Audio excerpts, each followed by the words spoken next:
Now that we have stitched up the main pants, we move on to the next step. In this lesson, we cover how to construct the waistband and fly patterns. We continue using the file from the previous lesson. We need to add the fly and waistband patterns into the clusters. For a waistband that closes at the front, we can choose if we want to add the waistband patterns to the back low waist cluster or the front low waist cluster. For a waistband with two pieces, it does not matter if we add the patterns to the front or back low waist cluster. If we add the two-piece waistband to the front cluster, we ensure the center of the patterns meet along the center of the avatar.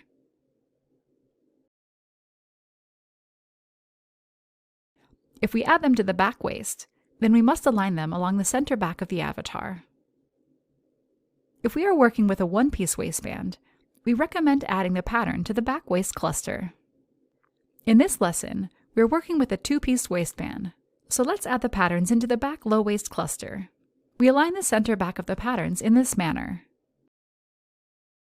When we enter Prepare mode, we ensure that we move the waistband up in the 3D window. See how the pattern is wrapping around the avatar's waist.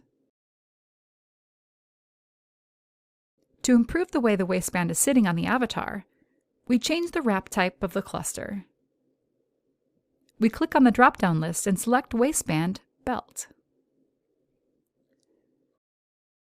The front ends of the waistband should be overlapping one another. What do you think we can do here to make the waistband patterns overlap in Prepare mode? A. Move the patterns so they will overlap. B. Adjust the scale of the cluster and adjust the position of the pattern so they overlap. Or C.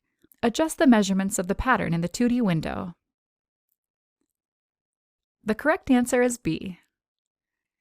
A is still correct, but would mean that the center back would be far away from the intended position.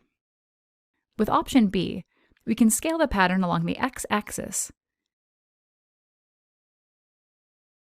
then adjust its position so the back of the waistband still sits close to the center back, and the front of the waistband is overlapping.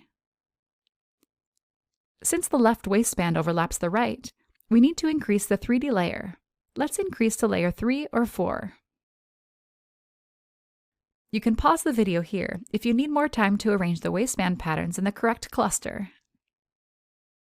The next step is to add the fly patterns. We drag and position the patterns to overlap one another.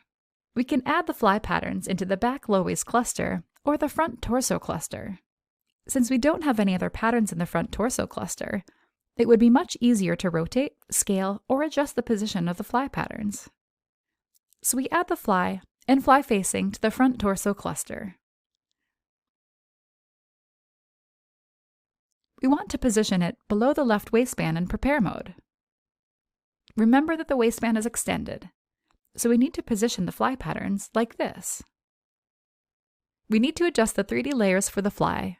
The fly facing should be just below the front leg patterns. We want to increase the left leg 3D layer so that it doesn't collide with the right leg patterns. We therefore increase it to layer 5.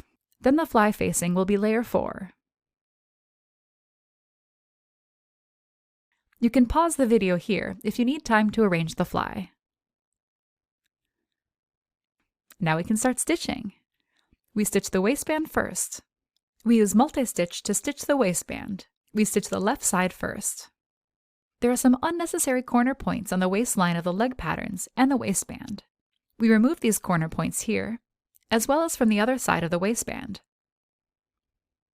For the left waistband, we skip the extended part of the waistband. We stitch it from the left leg waistline, pocket facing, and back leg patterns.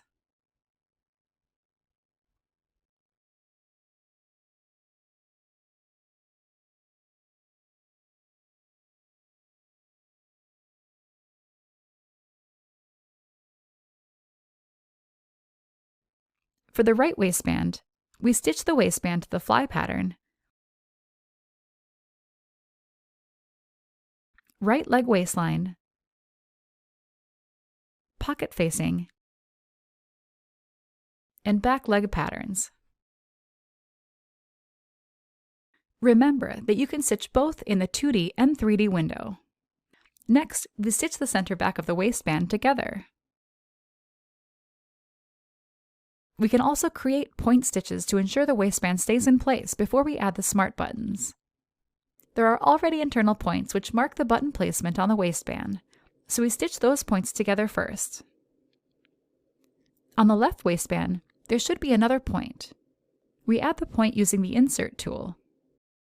The position of this internal point should be the same as the X and Y position of the point on the right patterns. We adjust the position of the new point on the left waistband. Once we have that point, we can stitch these 2 points together for now. If you need more time to stitch the waistband, pause the lesson here. The fly pattern needs to be stitched to the right leg front rise. The fly edge extends over the corner point on the front rise, so we use multi-stitch. Then, we adjust the stitch lengths to match. For the fly facing, we stitch the internal line on the fly facing to the J-stitch. Then we stitch the side of the fly facing, making sure to adjust the stitch length. And we stitch the top seam to the waistline. We allow the garment to simulate.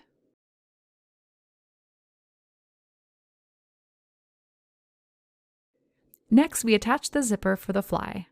To do so, we need to add internal lines on the fly and fly facing. The first line we add is on the fly facing. We do a clone by offset of 1.5 centimeters from the edge of the fly facing and ensure that the extend to edges is selected. The width of this offset determines the width of the zipper, including the width of the tape. We also want to add another internal line as close as possible to the edge of the fly. We do a clone by offset of 0.1 centimeters away from the edge and again ensure that extend to edges is selected. We assign the zipper to these internal lines. Assigning the zipper to the internal line on the fly pattern allows the zipper to simulate better as the zipper needs to sit on top of the fly pattern instead of next to it. We go to the material library to download the zipper needed. Let's have a look at the specification sheet to see which zipper we need. We need to download the number 3 coil nylon from the Ideal Earth Zipper library. We are using the N36LGS puller. Let's go ahead and download those.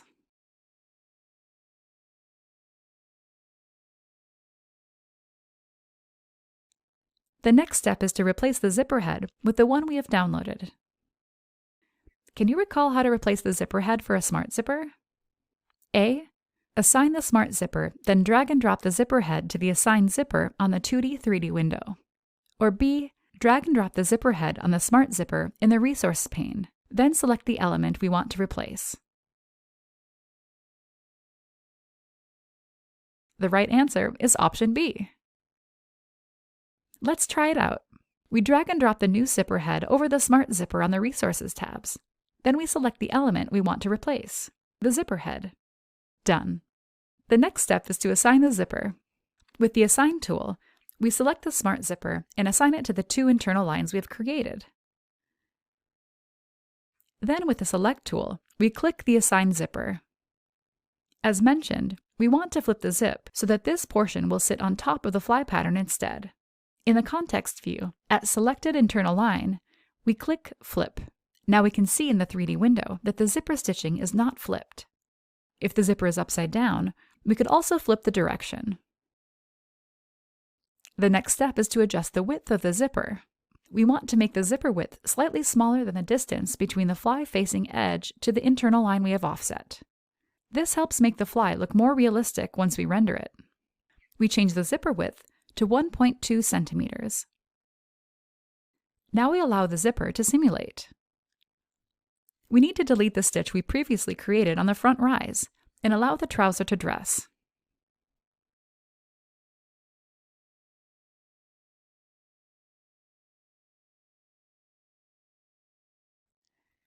If the zipper head is sticking out of the front leg pattern, you can increase the 3D layer of the front leg pattern to give the 3D object more room to simulate. We adjust the left leg pattern to layer 6. Adding a force multiplier to the edge makes it more stable and stiffer and helps to cover the zipper head. We add a force multiplier of 4 with a depth of 1 centimeter to emulate the layers of seam allowance on that edge and strengthen it. It also helps if there is a slight gap between the smart zipper and the top edge of the fly. This prevents any puckering along the waistline. We enable edit points, then drag the smart zipper slightly. Finally, we dress the garment. This looks great. And that is how to construct the waistband and fly of a trouser. Don't forget to save your file before moving on to the next lesson.